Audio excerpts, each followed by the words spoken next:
The best case scenario for Donald Trump overthrowing Nicolas Maduro in Venezuela would be if it turns out like the US invasion of Panama back in 1989. Throughout the 80s, Manuel Noriega was the dictator in Panama, and actually similar to Maduro, he was accused by the United States of aiding in narcotics trafficking and other forms of corruption. He was just really not a good guy. The CIA also actually had a history with Noriega, but that is a story for another day. Relations with the US soured though. There were tensions with Noriega and the Reagan administration, things escalated under George H.W. Bush, and they culminated in Bush launching an invasion of Panama to depose Noriega.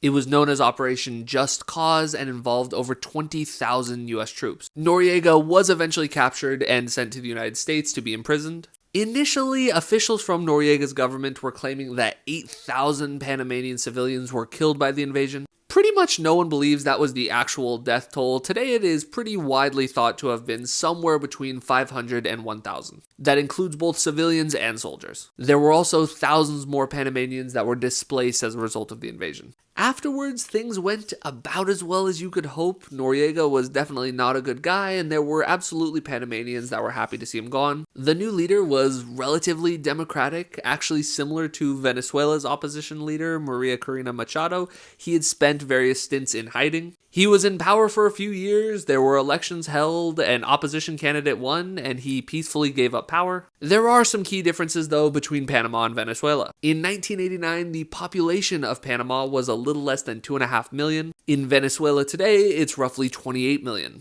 And then another key difference is that because of the Panama Canal and just the very close relationship the US has had with Panama since its inception, the United States already had well over 10,000 troops inside Panama before the invasion. There were thousands more that were sent in addition, but that is nothing like what we have in Venezuela. We don't have any sort of US troop presence there. There's also the fact that while Noriega was definitely not good for Panama, they were going through nothing like the decade-long economic crisis that Venezuela has seen under Maduro. Like I said at the beginning, I think an outcome like what happened in Panama would probably be the best case scenario for Donald Trump, but there are many ways where it could go much, much worse.